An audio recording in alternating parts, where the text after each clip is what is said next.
Oh, hello again. We're talking all today about how to get clear, how to get your vision clear, how to keep it clear, how to keep it alive over time. You may struggle with either being clear at all or then keeping it alive for yourself. We're going to talk about both those things. Listen in.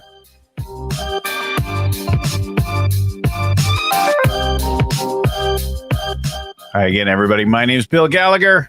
I'm the Scaling Coach, host of the Scaling Up Business Podcast. We bring episodes like this every week to you. Our gurus, experts, and superheroes, as you can see, in the world of scaling up. We're going to talk to people about that. So today's conversation should be really interesting. And we're going to get into that in just a minute. Reminder that all these and more you can find wherever you get your online content like this. But if you go to scalingcoach.com, you can get some additional free tools and things like that we've got a copy of our Scaling Up book and like that there at scalingcoach.com. All right. I'm joined now by Chris Burns, who runs a Mastermind Men program curriculum. Did I say that right? Mastered Man curriculum.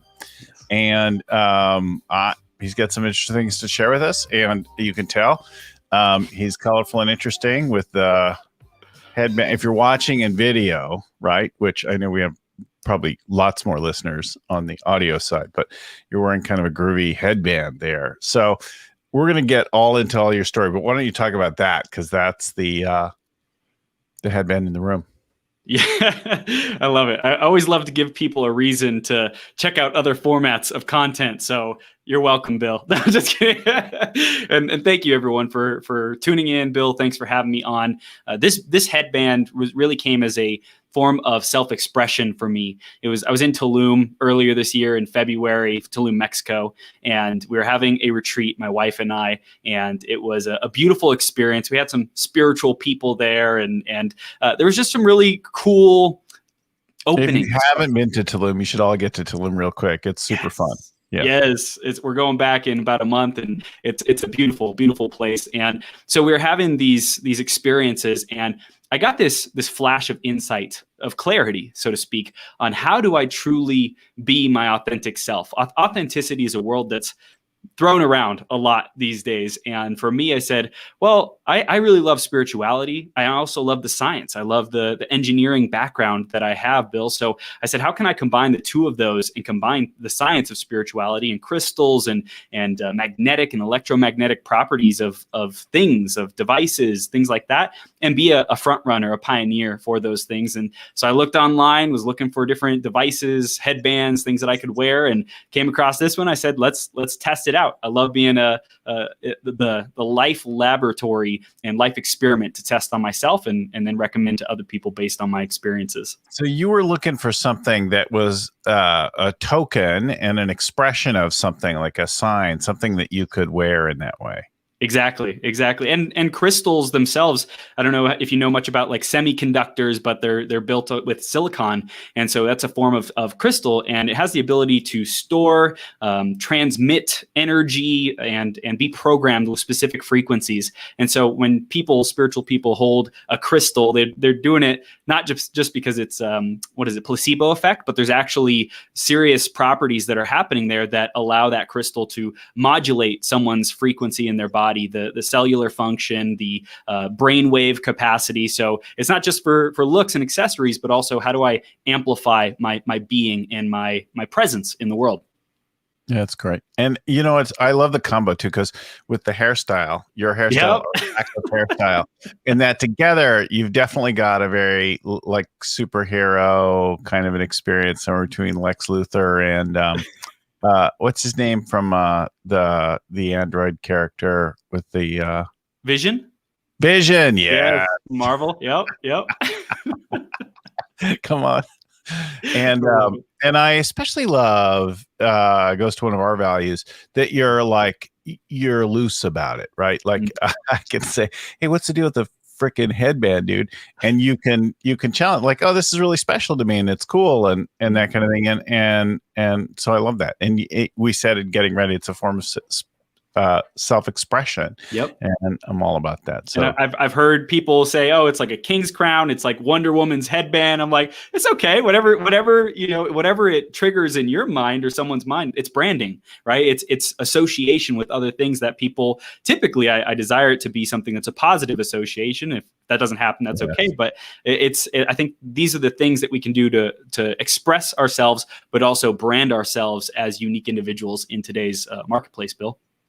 Well, we've had Qualman on before, and he's got his green glasses. We have Dave Rendell arriving here tonight. He wears pink, right? Like we've all got our like shtick or whatever.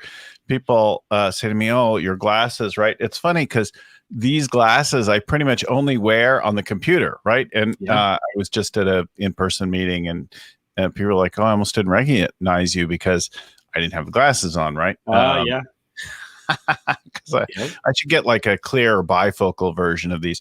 I really need them at this age to be able to see things on my screen very well. Like without them, I'm kind of hopeless to read anything on the computer.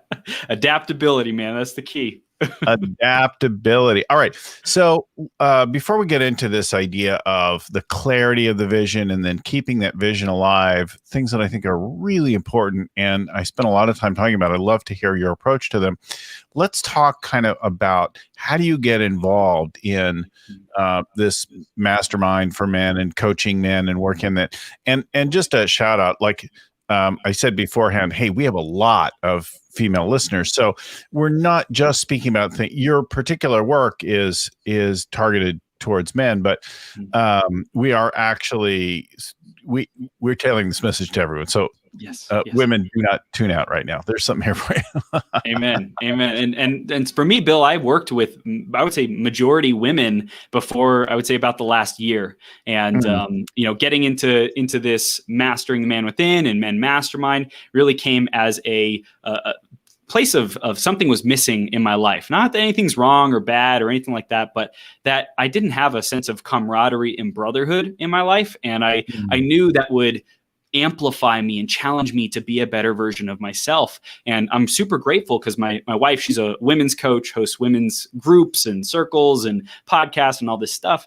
Women have a lot of support, a lot of visible support for them to join a circle or join a community and get the encouragement or just sisterhood that they're looking for. Men, it's a little bit harder these days. I believe we're moving in the right direction, but ultimately last year when I had left a 5-year partnership and interviewing around 800 guests on my last podcast over 3.5 years, I said, what do I desire to do next? And for me, kind of facing one of my, I don't want to say demons, but a shadow of being maybe a little uncomfortable around successful, good-looking, intimidating men, intimidating quote unquote, was my area of growth. And I said, let's cultivate a great community where I'm challenged to be a better version of myself every day. So created it and been attracting some amazing guys in there. But community is really the core ethos there, the core message that I'm promoting and how important it is today in a world of disconnection. So it's interesting. I have another question for you, but I think it's useful to just call out first that there is something definitely to that. Like my wife has a lot of girlfriends and they connect and they do stuff and they connect in a particular way. Yes. And she said to me somewhat recently, like, oh, you should do more like guy friends things, and of course we didn't do a lot of things in the last year with COVID and everything got a little bit dislocated and weird. But I actually do a ton of things with mostly guys, but not, I have a lot of actual guy friends, but the way that we connect is really different. And it's definitely overall more transactional. Like, oh, we have something to talk about, something to do. It isn't, I'll say, hey, let's get some lunch sometime or let's get a beer. And then we'll get together and they'll be like, okay, I got this. Okay, I got to go. Yep. We did our business. And it's not just, hey, hang out. How are you? How are you feeling? What's going on? That's a much more feminine dynamic kind of a thing. Yeah, the masculine create things like that, right? Sorry, go. Yeah. Yeah, the masculine bonds through challenge, through adversity, through common tasks and goals and missions. So going out, the army or military, there's really strong bonds because they're facing constant adversities every day. And teams, sports teams, there's constant adversity to overcome their opponents and win and create victory. And so men today, there's a lot of not real, not substantive challenges like video games, especially for my generation, millennials. It's not substantive. So those rites of passage, that bonding, those challenges, going out into the wilderness and facing that as brothers, I feel is so important. And also the ability to sit down and share about what's going on in our world and open up. I think it's definitely 80-20 as far as the bonding experiences of challenge, of growth through challenge. That's what I believe men require more than ever. And just sitting down, having potlucks. We have monthly potlucks here in Las Vegas where we mastermind, where we share our challenges, where we share our victories, where we share what can we do to support each other. So I think both are important. So I find, tell me if I'm right or wrong or what you notice about this, but I find that as men, we mostly need an excuse. So we watch a game together. Mm-hmm. We go fishing. We need we can't just say, come over and hang out and have a potluck. That's way too right. feminine. We can't say, let's just have happy hour. Let's have a coffee and just talk and reconnect. It's been so long. That is just not something we say. Say, hey, do you want to watch the game together? Hey, do you want to go here? Do you want to go riding? And then along the way, we have those moments where we talk about what's really going on, where we talk about how we're feeling and doing and that kind of thing. But, it's kind of like, you're out there fishing and you drop your line and you lean over and you go, so we're breaking up after 5 years. While we're here. So I got the cancer. How's your colon? There's like that kind of. Yep. I think like we need that. We're not totally like we have to create excuses. Some structure for it. Great. So how do you even get interested in that? Like, what was your career like before you didn't start off as a little boy going, I want to run men's groups and No, I think the big thing for me, Bill, was when I was in high school, especially, I felt super inadequate, super shy, afraid of the world. I was really discouraged from being loud and proud and a big alpha. I compared myself to other guys. I felt like a skinny, scrawny little white boy is how I phrase it. And I went to school for electrical engineering. I got my degree, but 6 months before I graduate, what was that? Was this all Vegas? No. I grew up in Southern California, Inland Empire, Chino area, went to Cal Poly Pomona. And so I went to school, got my degree, but 6 months before I graduated, I discovered network marketing. And this was like entrepreneurship was completely off my radar. Being a small business owner was completely off my radar. I had no idea about it. My parents weren't at all entrepreneurial. Like they taught me how to save and kind of some basics of being a good person. And they did an amazing job. And I quickly found out by joining this company how much my self-esteem, how fragile it was, how little confidence I had in myself, how I wasn't the leader that I had created and constructed in my mind, seeing myself as macho and Mr. Tough Guy and all this stuff. When it came down to it, like I really had to confront my shadow, my blocks, and the resistance inside of me, Bill. So fast forward about a year of doing that and pretty much falling on my face the whole time, failing forward and figuring out how to take the next steps. Hire a life coach. While I was in Toastmasters, I did that for 2 years, became the president of the club and hired a life coach. And his name was Lee Adams. He was going through his final days of battling cancer. And I was working with him for, I think, 4 or 6 months, something like that. And about a year after I stopped working with him, he passed. And that was a really big thing for me that it touched my heart. And I was like, man, this guy's given his last breaths to contribute to other people and help them realize their dreams and their potential. And I really think that sparked something inside of me. It really reminded me of the teacher that I love to be as well. Yeah, I don't want you to run on from that because that's such a powerful, heavy thing, right? I just want to underscore the question for people. What kind of work would you like to be doing with your last breaths? What kind of work do you want to be doing with your last working year? What is it that like is really fulfilling and satisfying and joyful? And can you get all that in one thing? That's a great question for people to consider. Yeah. And it's mentorship too, having the right coaches, the right mentors, the right leaders who inspire us to be better versions.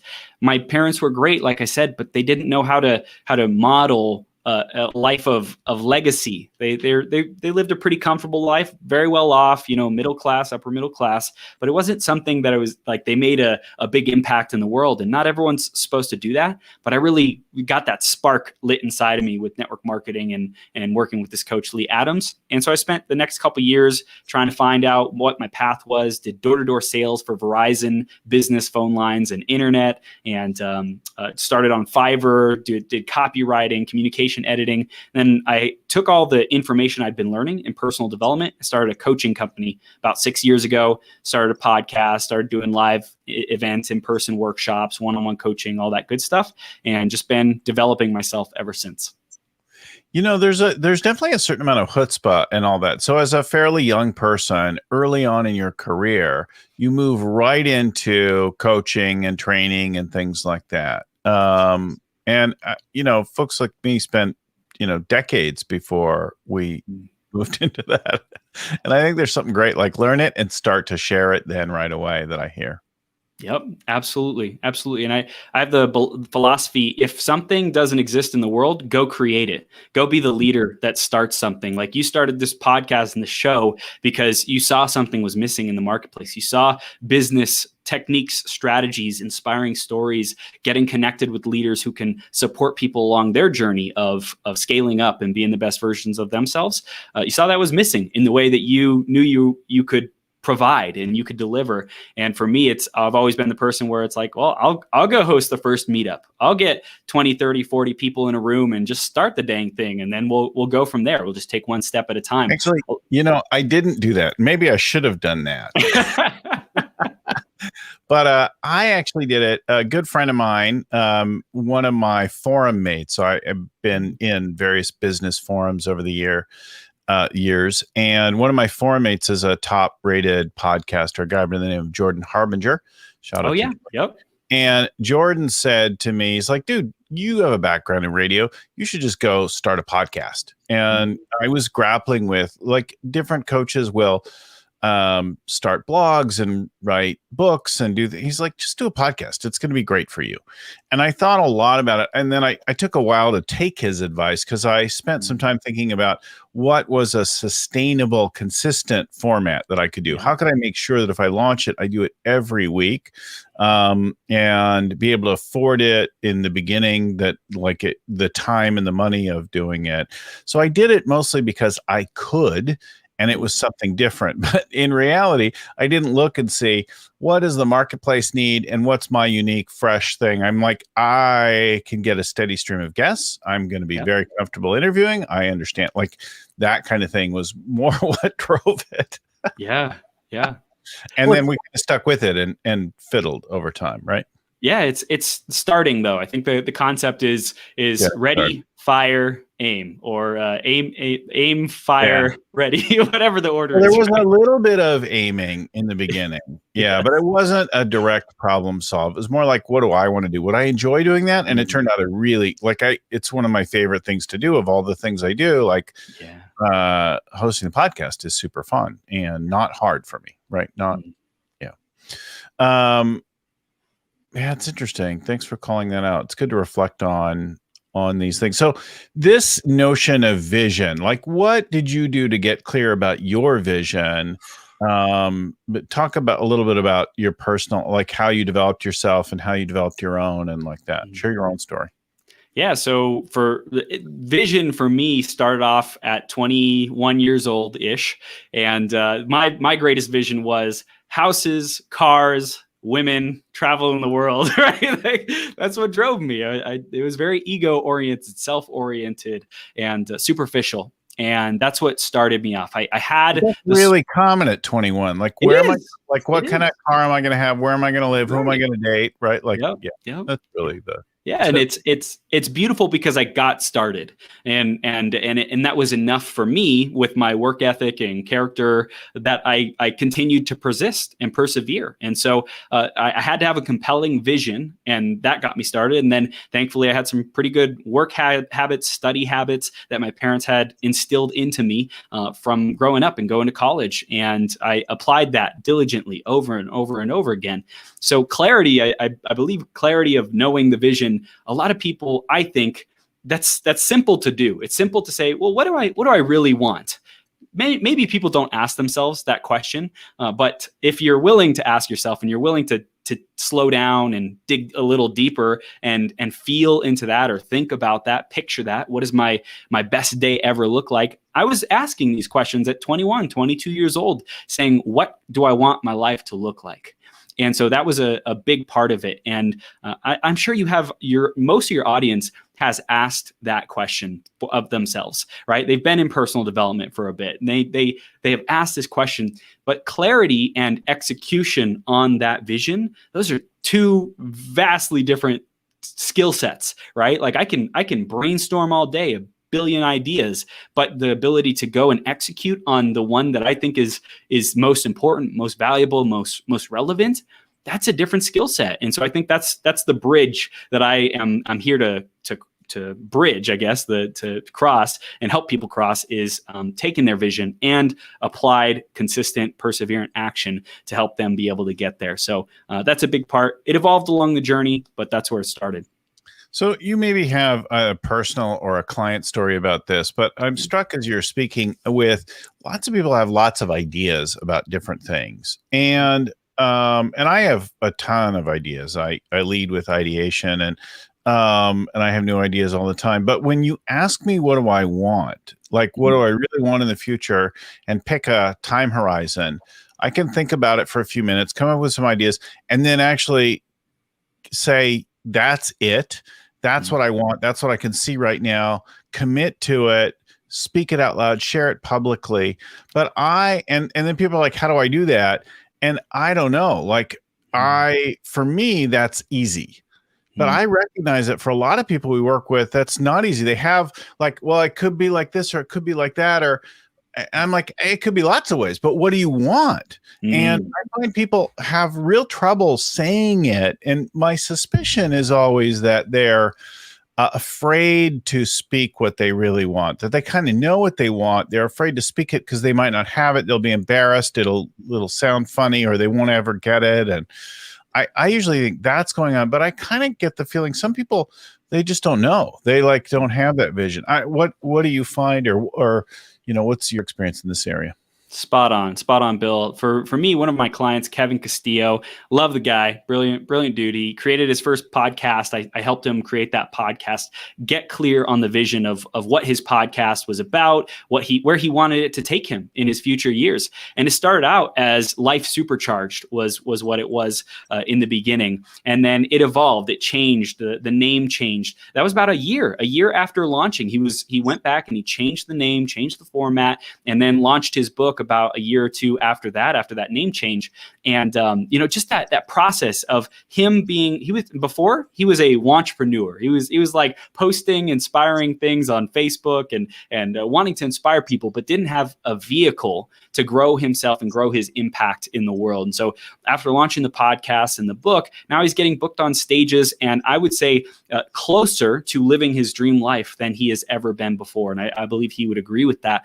So for me, it's really getting clarity on what is the vision, the end goal, and how do we want that to impact our life. Kevin probably cared a lot about what people thought about him. He didn't want people to see him fail and go through those struggles when he was first starting out. And what if he messed up? What if he quit the podcast after 6 months or 12 months or whatever it might be? Or what if I changed the name? I change it in the future. All these thoughts were going through his head, but it didn't stop him from taking action, especially when you have an amazing coach like yourself, Bill, or an amazing mentor in your corner supporting you. Then it's just really about pivoting. How can I pivot and make sure I don't stay stuck? But I 100% agree. When people don't have a supportive network growing up, I had a very supportive network, very supportive parents who believed in me, then we can be stopped way more easily by our doubts, by what other people think, by fear of rejection, because we have not yet built up that self-esteem and that character to know that it doesn't really matter what people think about me. What matters is, at the end of the day, am I happy with me? Am I grateful to be me? Do I feel like I'm going in the right direction? And like you said earlier, with the legacy and on our deathbed, what are we going to look back and say about our life? Did we live a valuable life? Did we contribute? Did I live? Did I love? Did I matter? And I think that's a key.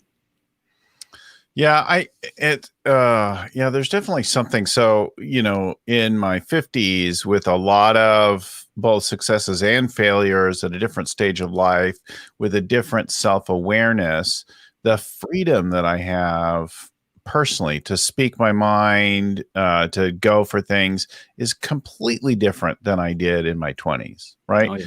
The concern about what people, I still, worry about embarrassing myself or looking like a fool or whatever.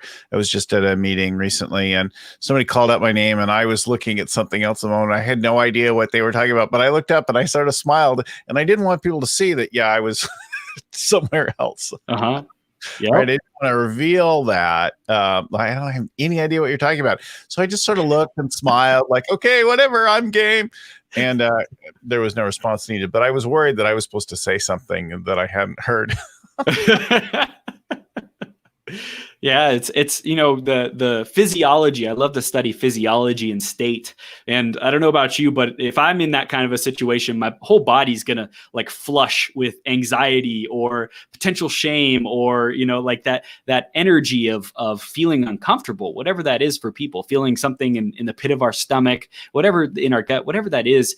And for me, a big part of being able to create that clarity is, no matter what happens, no matter what circumstances arise, being so devoted, so committed to that vision, having faith that it is being brought towards us by our devotion, by our persistence, and daily action towards it. And so be aware, for all the listeners who are tuning in, be aware of what do you feel in your body when you experience joy, when you experience happiness, when you experience anger, sadness, shame, guilt, regret. What are these emotions? I think a lot of us, me especially, I've been very stuck in my head for years. And my one of my greatest practices today, Bill, is reconnecting with my body, really getting back in tune with embodying. What does it mean to be Christopher Burns? What does it mean to live a life of purpose, of service, of gratitude, of kindness? What are these things? What do they mean? How do they feel in my body? So I think that's a big key of what I discuss as well.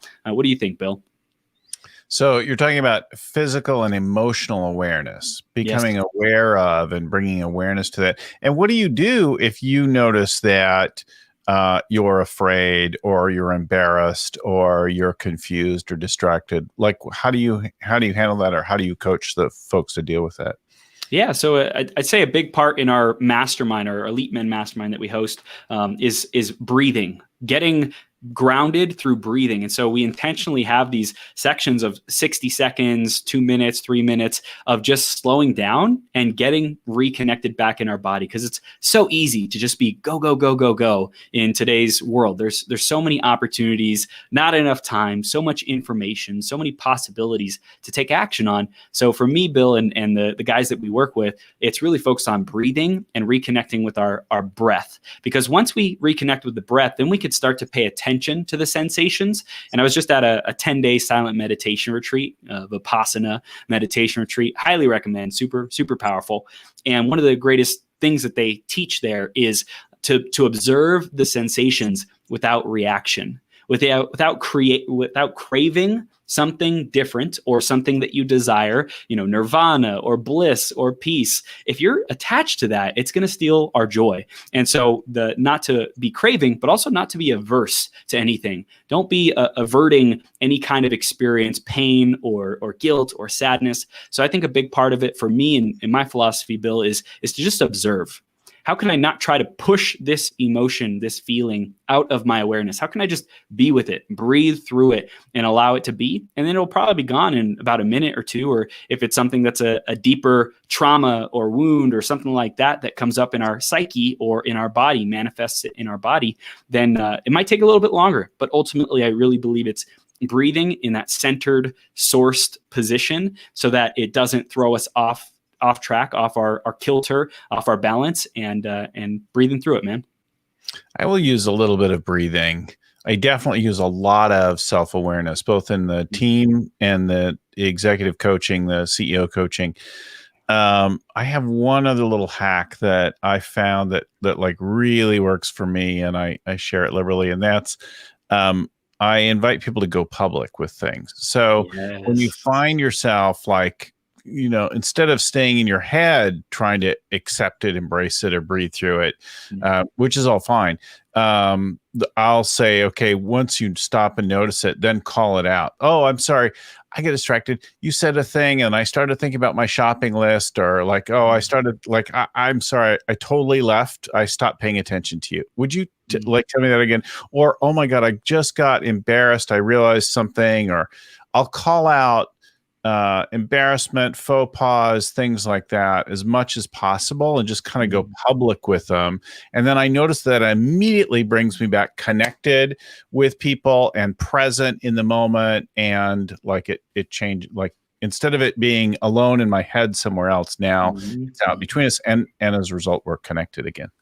Yeah. And I think the core essence of that I hear is being present, and not trying to be anything else or anyone else than the present experience. Because if we think some other experience of, being calm, cool, and collected is better, so that's I better save face, I better have the mask on, then that's not going to be as impactful, and our presence is going to be diminished. Our connection with the people that we love and care about and are serving is going to be diminished. And so I love that. And I'll give a quick example as well. Petty and I, we just got married about a month and a half ago, and it was beautiful wedding. Thank you, man. Thank you. And so, we have pretty conscious communication, I would say. What was that?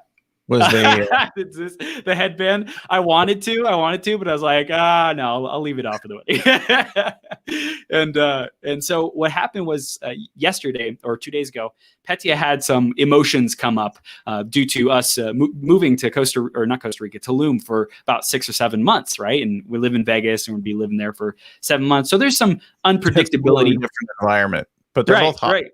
Exactly. And the move came a little earlier than we predicted. We were planning on going in December or January after the new year. And so it was just, it kind of threw us off a little bit. And Petya was experiencing these feelings of uncomfortability, of upset. And immediately when she starts kind of venting and sharing with me what's going on in her world, I immediately want to say, okay, what can we do to fix this? How can we make this better? How can we get you to a better state? How can we empower you, even, okay, how do I not own what she's experiencing? This is her experience. I'm going to own my experience. These are not my feelings, totally being like coach mode, fix it mode, masculine, try to do something about it. And after breathing through it, I was able to say, no. What she wants is not necessarily for me to do something, but just to be here with her so that she can express herself, so that she can get these off her chest and be able to move on with her day and get back to whatever is most important to her. And I think as men, in particular, we try to solve things and fix things and go do something about it. And ultimately, I think what a lot of women want, especially my wife, just wants me to be there and listen and hold that space for her. So it was a really good example of breathing and then being able to just be fully present instead of trying to maintain a mask. And so I was able to do that and just listen to her. And I shared this with her that I kind of wanted to fix it. I wanted to do something about it. And it really brought us back together, created more connection. That's a really powerful observation that you don't, and it's especially true between men and women, but it's true of people in general. People come in your office, talk about things, they come into your life. You don't necessarily have to fix or work on anything that people share with you. You just have to listen to them at the end of it and get their world, like to be heard and appreciated, like fully, richly, the emotional state, the experience, like all that. When you really get people like that, when somebody gets you, it's deeply satisfying and empowering. Right. And then sometimes they want something, right? And you can ask that, but I think our natural inclination often is to just go in and work on things. Okay, well, here's what you should do. Yep. are you talking about? Like, I just want you to listen.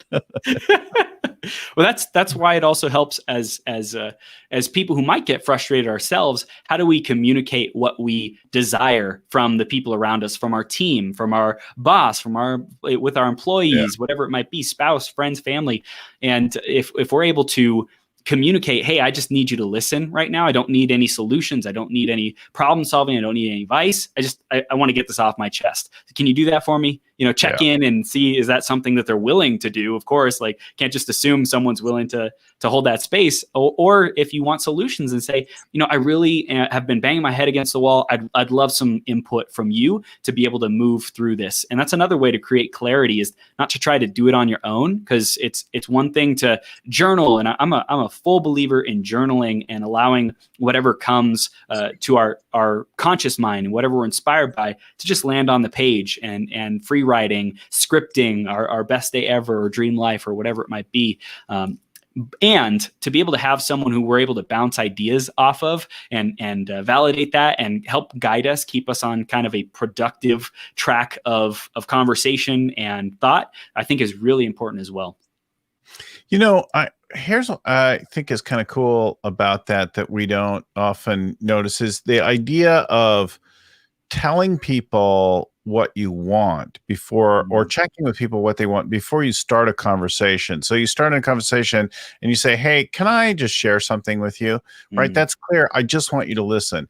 Hey, can I get your ideas and input on this? Can I tell you about a problem I'm dealing with? I'd love some fresh perspective. That's a very clear invitation to a particular kind of conversation, which is different than just starting to talk about something. And you set up the partner, whoever it is, business partner, coworker, peer, spouse, etc., to not know what you need or want in that moment, but to really be clear. I want to just talk for a minute. Listen, get me, is really, that's a useful, powerful thing to notice. And I would say I don't think about that very often, but that's what I got from what you said. Another way that I've heard that phrase by Oprah. She goes into every meeting she goes into, and she starts off with, "What's our intention here? Right? What are we here to accomplish?" Yeah, that's a key too. So I start off special team sessions, special coaching sessions. Those kinds of things are all very clearly set up with the intention or the outcome. Framed. I'm intending that we accomplish this and we walk out of here in 2 days with that. Or I want to do this on this phone call. That's different than the kind of things that just pop up and we don't stop and think, what's my intention? Right? Yes. What outcome what do I want to leave with? Right. And then consequently we get in things, and you'll notice, like, your teams at work and that kind of thing will have this, where you'll find yourself, and then people just go off in all different random directions. And you're like, is that in the scope or not in the scope of this meeting? Well, if you know what you're intending to finish with, that gets a lot easier. Yeah. It's key. And that reminds me of another one of our clients, Elite Men Mastermind clients, Cameron. And he was running a successful marketing business. He's up in Utah, and he's running a successful marketing business. And he took his foot off the gas of that business and lost that momentum. And he's been, like, over the last, I would say, 7 months or so, he's really been finding his stride again. But when I was reconnecting with him at the beginning of the year, he didn't have clarity on what's the most important thing to do, the intention, the ability to set, here's what I'm going to focus on. And even when he did do those things, he felt like something was missing from his approach, from his way of being, from his energy, how he showed up in doing that work. And so what he's done since being in the Elite Men Mastermind is really clarify on, what do I desire? What is my want? What do I want my life to look like? And he stopped trying to do what used to work. And I think that's another big thing, Bill, is we keep evolving, right? There's different seasons in our life when something worked maybe 5-10 years ago, or even 20 years ago, or however much longer. And that's not who we are today. We're different people with different desires, different reality that we want to create. And I think it's important to pay attention to that as a sense of clarity as well. Noticing who you are, what you want, where you're going, stopping to reflect on that. And the other thing I think I hear implied in your work is that working with a committed partner. Hmm. Coach, a good friend, someone who's listening and providing that like feedback and that reception just really can accelerate the work. It's huge. It's huge. And the mastermind principle.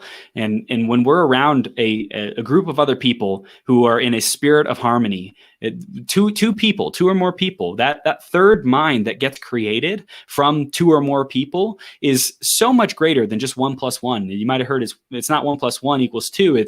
Or even 1 + 1 = 3. It's 1 + 1 = 11. It's like such a multiplicative effect, an exponential effect that gets created because of that. And that's why I've always loved teams. I grew up on playing baseball and roller hockey in high school and football my senior year. And I love that team approach. It just, for me, it fires me up. So it's another thing that know thyself, know who you are. Cameron was trying to work on this old version of himself, who he was. And after really coming home to who am I, what's important to me, he's creating these rocks and created this. He lives in a very rocky area, so he's doing some local marketing on these rocks, specially designed to help people with their environment and gardening and things like that. And it's lighting him up. He's super excited about it, able to put his talents and passions to use. And I think that's important to know, who am I, what lights me up, and where am I going in this life? Another thing that I wanted to mention was, how do you know who you are and your core values? Because a lot of people say, oh, I have a vision. I know kind of where I want to go in life. But if you don't know how to answer this question of what are your core values, what do you stand for, what do you stand against? If you don't know those things, then life can easily come in and say, oh, there's this new job, this new opportunity. Do you want it? And it's like, well, it sounds good, right? Sounds like it'll be a great time. And not sure if I froze, Bill. Did I freeze? Your video just killed on my end. Oh, let's see. But I can hear you. I'm not sure what happened. There's a stop cam button at the bottom of your thing. Maybe that got clicked. My browser completely froze. One sec. Well, why don't you chime in, Bill? I'll keep handling my tech stuff over here. So we're gonna. I was gonna ask you about. You shared a third story in to talk about Gus and the work that you did there. But I'll let you come back in. So pardon now. And Lucy, if you would send a note to our producers that we have at about 42 minutes in, there's a break. And so when they clean up the audio, they can cut out this segment where we lost him. And if you're watching live, it looks like we have some live viewers. Just stand by. He's logging back in. I've got a back channel message. And here he comes back again. Beautiful. Welcome back. No problem. So talk to us about Gus. Yeah. So Gus is another client of mine, and he had a successful health practice and body massage, structural repatterning for bodies. And he had a successful career in data and IT services before that. But he adventured off into this. Think of as right, completely different. And so he adventured into this Structura program because it had changed his life and his wife's life. And he's like, I want to bring this to Las Vegas. Yeah. And so he did. And ultimately what happened is, after 3 years, the pandemic hit. So he had to close his doors. He was just hitting his stride, his momentum. Things were going amazing.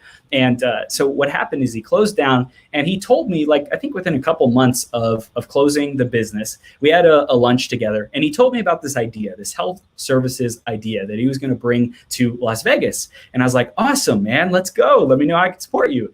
And about a year-ish later, maybe eight months or so, and he was at one of our monthly men's potlucks, and he shared how, man, I'm just not making the progress that I wanted to on this idea. In fact, I haven't done practically anything to validate this idea and bring it to the market.